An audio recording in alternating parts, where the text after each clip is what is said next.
You ask Tiger to calculate. This deals with linear inequalities with one unknown. The final result is x smaller than 3 over 2 smaller than 11 over 2. Let's solve it step by step.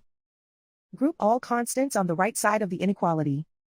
Subtract 65 from both sides.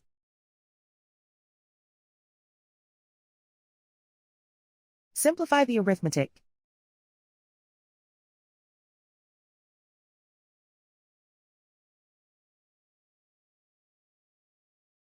Isolate the x. Divide both sides by 8.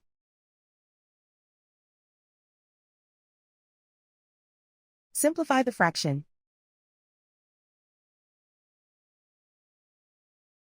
Find the greatest common factor of the numerator and denominator.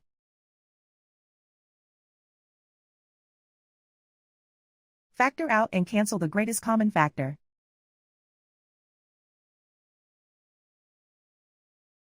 Plot the solution on a coordinate grid.